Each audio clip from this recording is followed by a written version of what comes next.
क्या छत्तीसगढ़ में अब धर्म बदलना लगभग नामुमकिन होने वाला है? क्या चंगाई सभाओं के नाम पर होने वाले आयोजनों पर अब पूर्ण प्रतिबंध लग जाएगा?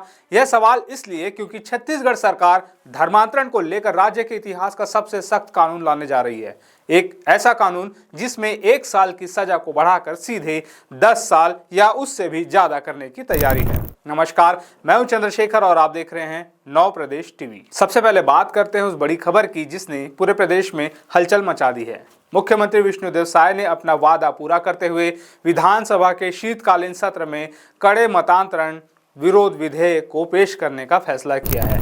यह सत्र 14 दिसंबर से शुरू होकर 17 दिसंबर तक चलेगा। सूत्रों के मुताबिक गृह मंत्री विजय शर्मा की अध्यक्षता वाली एक उच्च स्तरीय समिति ने इस विधेयक का ड्राफ्ट फाइनल कर लिया है। सरकार का स्पष्ट मानना है कि यह केवल एक कानून नहीं बल्कि प्रदेश की संस्कृति को बचाने के लिए उठाया गया एक जरूरी कदम है।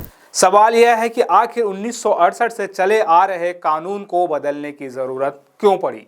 दरअसल सरकार के पास लगातार ऐसी शिकायतें आ रही थी कि बस्तर और सरगुजा जैसे आदिवासी अंचलों में शिक्षा और स्वास्थ्य सेवाओं की आड़ में भोले भाले लोगों का धर्म परिवर्तन कराया जा रहा है।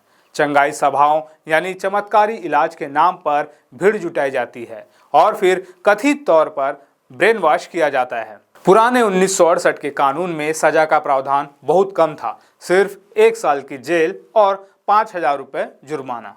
इस कमजोर कानून का फायदा उठाकर कई लोग कानूनी पकड़ से बच निकलते थे, लेकिन अब यह लगभग नामुमकिन होने वाला है। अब जरा ध्यान से सुनिए कि नए कानून में आपके लिए जानना क्या जरूरी है। हमारे पास मौजूद जानकारी और मीडिया रिपोर्ट्स के मुताबिक नए विधेयक में 3 सबसे बड़े बदलाव किए जा रहे हैं। अगर कोई भी व्यक्ति स्वेच्छा से धर्म बदलना चाहता है तो उसे 60 दिन पहले यानी पूरे 2 महीने पहले जिला मजिस्ट्रेट डीएम को लिखित सूचना देनी होगी। प्रशासन इसकी पुलिस जांच कराएगा कि कहीं यह धर्मांतरण किसी दबाव या लालच में तो नहीं हो रहा। जहां पहले 1 साल की सजा थी, वहां अब जबरन धोखे से या प्रलोभन देकर धर्मांतरण कराने पर 10 साल तक की कठोर सजा का प्रावधान किया जा रहा है।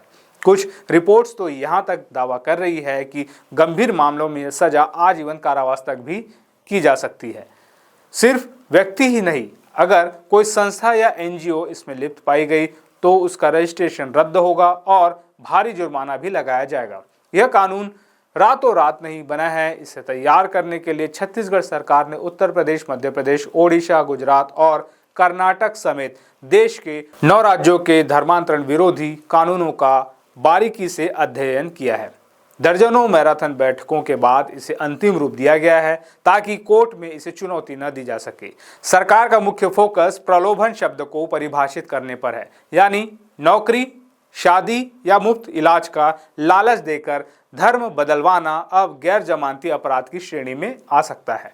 सरकार का तर्क है कि इससे लव जिहाद और अवैध धर्मांतरण पर रोक लगेगी। वहीं कुछ जानकारों का मानना है कि इसका इस्तेमाल अल्पसंख्यकों को परेशान करने के लिए भी हो सकता है।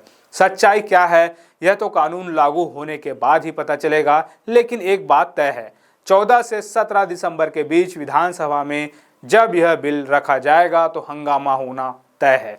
छत्तीसगढ़ के इतिहास में यह धर्म और राजनीति का सबसे बड़ा टर्निंग पॉइंट साबित हो सकता है। आपको क्या लगता है, क्या इतना सख्त कानून वाकई धर्मांतरण रोक पाएगा या इसका राजनीतिक दुरुपयोग होगा? अपनी राय हमें कमेंट बॉक्स में जरूर बताएं। इस वीडियो को ज्यादा से ज्यादा शेयर करें। ऐसी रिपोर्ट्स के लिए चैनल को सब्सक्राइब करके बेल आइकन दबाना न भूलें। मिलते हैं अगले वीडियो में, तब तक के लिए नमस्कार।